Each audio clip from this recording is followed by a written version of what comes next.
This is presentation number 5 in the GIT series concerned with barium cells for the stomach, general concentration, prepared by Prof. Sharaf and revised by Prof. Hanisami.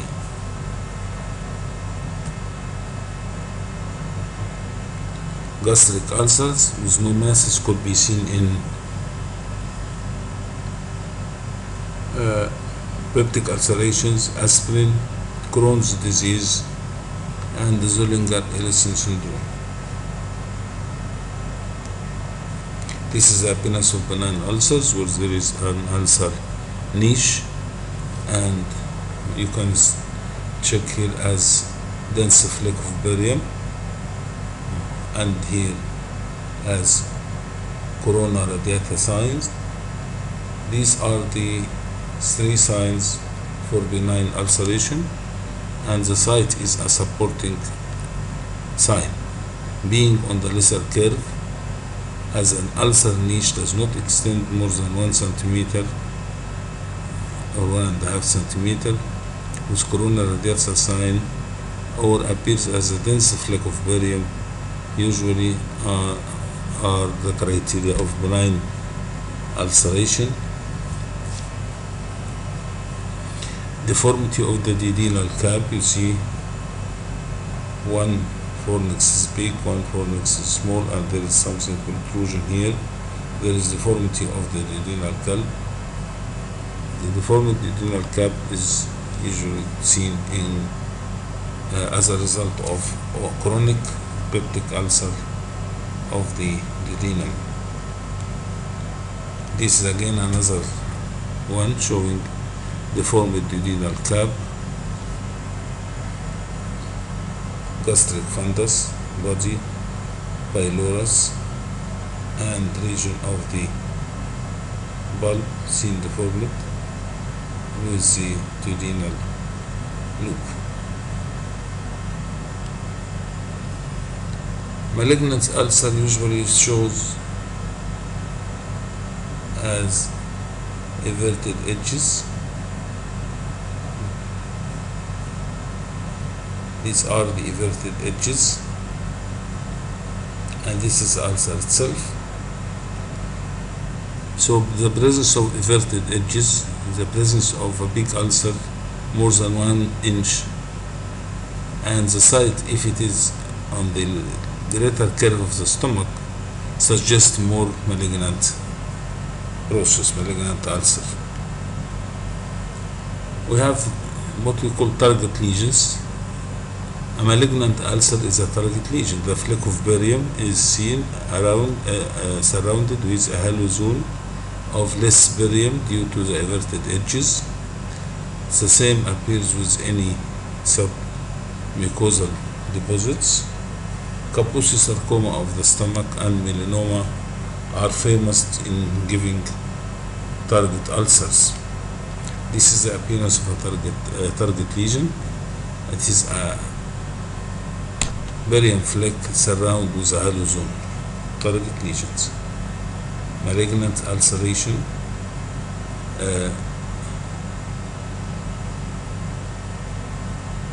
melanoma, and Bassett. Kaposi sarcoma and Bassett sometimes gives such an appearance, but a smaller size. Thickened gastric folds, this denotes gastritis or varices or lymphoma or lymphatic hyperplasia, Mentier disease, or Zollinger-Ellison syndrome, more than 1 ulcer. And this is the appearance of thickened gastric logea, and this is the appearance of nodular gastric outline or nodular mucosa, which could be seen in gastritis, in Bassett disease, in lymphoma, in herpes, cytomegalovirus, and Crohn's disease. So it is not specific, but actually very common in gastritis and Bassett disease. Gastritis, Bassett disease, and lymphoma are the main causes for such an appearance, yet we can include infiltrations as mastocytosis, herpes, cytomegalovirus, and Crohn's. Gastric outlet obstruction as occurring in deformed duodenal curve, which does not allow barium to pass and giving so peptic ulcer disease is the first possibility, whether acute or chronic. The second one is carcinoma, whether primary or metastatic, as in from pancreas. Gastric volvulus can produce gastric outlet obstruction, and the famous pyloric stenosis in children. And this is the famous pyloric stenosis in children. After 1 hour of GIT, start upper GIT study. Still, the stomach, there is delayed in initial evacuation, and there is elongation of the pyloric canal. Sometimes the pyloric canal is only seen and nothing is passing, and sometimes the only a short segment here at the beginning and nothing else. So you can find many different appearances, either a small barium filled protrusion at the pyloric canal, or the pyloric canal itself can be seen as a long structure, long tubular structure, or the long tubular structure can lead to a duodenal bulb. But in all of this, there is delay in the initial gastric evacuation with dilatation of the stomach. So you can count these signs. Gastric dilatation can occur in diabetic, can occur in electrolyte acid-base imbalance, neuromuscular disorders, abdominal surgery, abdominal trauma. Of course, the main two types you should be aware about are diabetes and electrolyte acid-base imbalance, because abdominal trauma and surgery are usually coming with history. This is the stomach, delineated with air. It's very much dilated in an old age.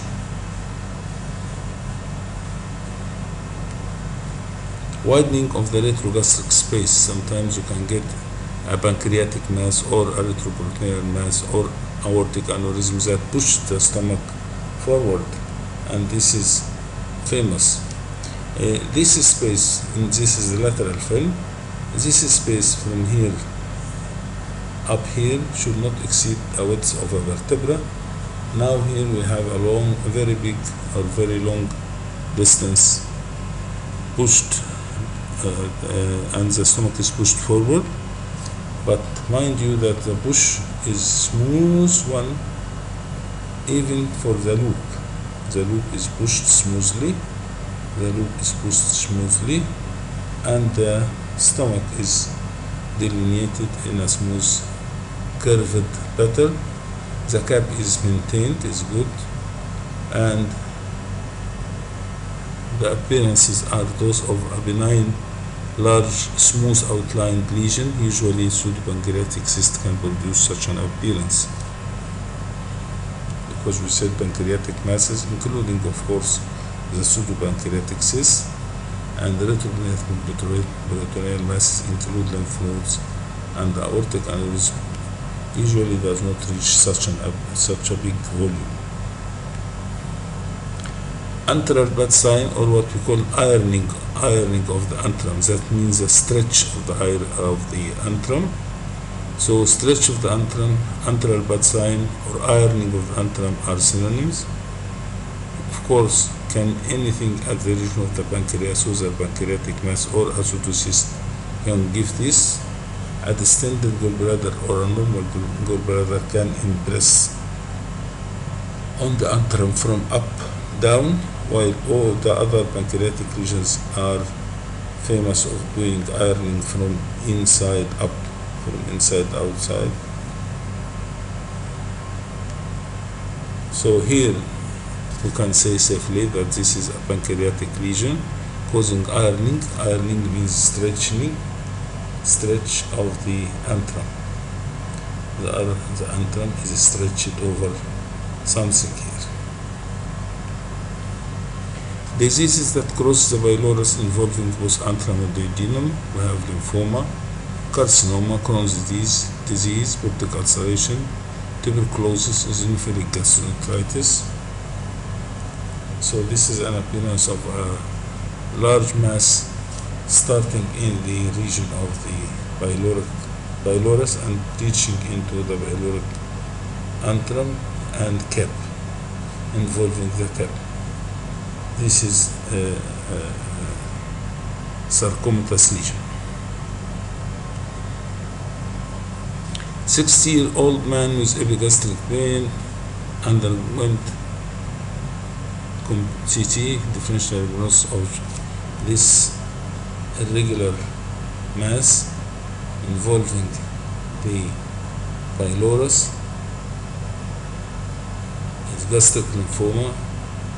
The differential should include ulceration with sequelae and gastritis, but here in such a case the diagnosis is gastric cancer versus lymphoma because it is a large mass involving the stomach.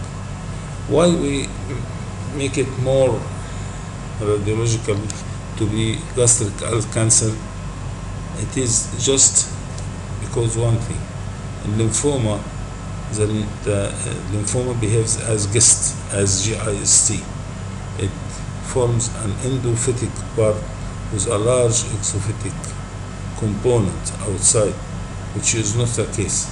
This, if you imagine that this stomach lumen is markedly narrowed in a long segment like this, you can imagine, you can get the appearance of Lionitis plastica, circumferential gastric wall thickening of the antrum causing Lionitis plastica appearance. The differential diagnosis of gastric masses should include sequelae of ulcers and gastritis, lymphoma, carcinoma, and deposits. Adenocarcinoma is the predominant cell type of gastric carcinoma. Most gastric cancer manifest late and have a poor diagnosis because the stomach is capacious. A 5-year survival rate is less than 20%.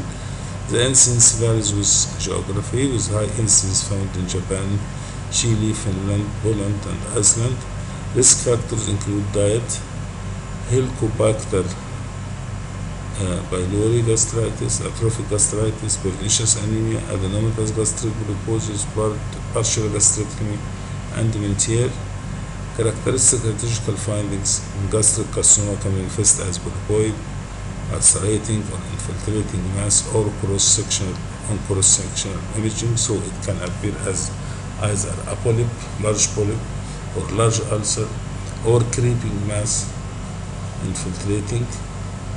And if in a narrow area, it could produce annular narrowing. So polypoid, ulcerative, infiltrative, and annular types of carcinoma all exist. Serous gastric carcinoma manifests as Lionitis plastica, as it is creeping or infiltrating, or what we call leather bottle on barium. And CT studies, the prognosis for gastric cancer is related to the stage of the diagnosis. CT is helpful in staging cancer because it can assess local spread, of course, the presence of lymph nodes and distant places in the other organs as well. So it is very important to do CT because it helps in staging either local spread outside the lumen, or involvement of the lymph nodes, or distant metastasis. Tumor spread includes direct extension into adjacent organs including esophagus, colon, pancreas, and lymphatic spread and peritoneal spread, as well as metastasis metastases to the liver. Gastric lymphoma may be difficult to distinguish. Fat brains around the stomach are more often preserved with lymphoma than with adenocarcinoma. Gastric outlet obstruction, despite a large mass, is more seen with adenocarcinoma than lymphoma because the stomach remains pliable with lymphoma. Lymphadenopathy below the level of the renal hilum is more often seen with lymphoma than with adenocarcinoma. Involvement of more than one region of the stomach favors the diagnosis of lymphoma. Submucosal edema and mural stratification are seen in gastritis are absent in lymphoma.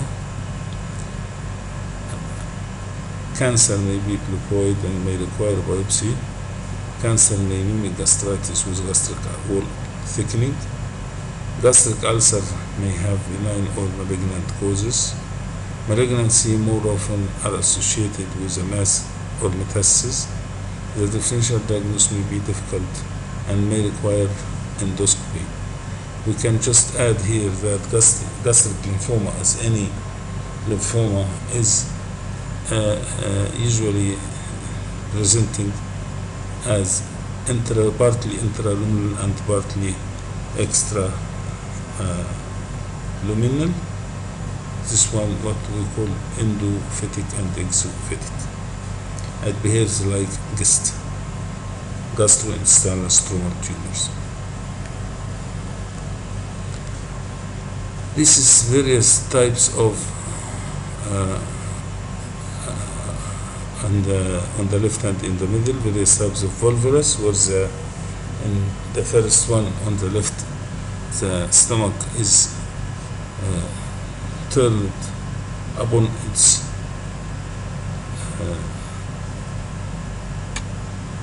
transverse axis, while in the intrathoracic stomach with volvulus in the middle, the stomach turns around itself, around its organoaxial axis.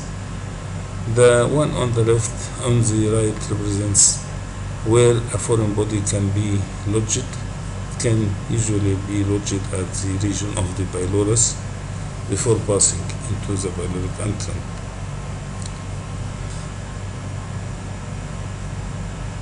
Of course, this is part of the stomach above the diaphragm, so it is hiatal hernia, and hiatal hernia may also present with carcinoma. So this is hiatal hernia carcinoma or esophagogastric carcinoma, or better to be said, gastroesophageal carcinoma. Now this space, remember that this space is representing the diaphragmatic thickness, and here is no longer the normal thickness, and also there is soft tissue density at this region, denoting involvement of lymph nodes. Now here is the stomach, which is also presenting the hiatal herniation, and there is a dense floc of barium here. The dense floc of barium is that due to ulceration. Now this one is a hiatal hernia with thickening of the wall, eccentric mass with thickening of the wall and fluid level, so it is a hiatal hernia with mass. And here we have the appearance of portosystemic hypertension reflected in images. We have the umbilical vessels, we have the pancreatic, we have the gastrosplenic, peripancreatic,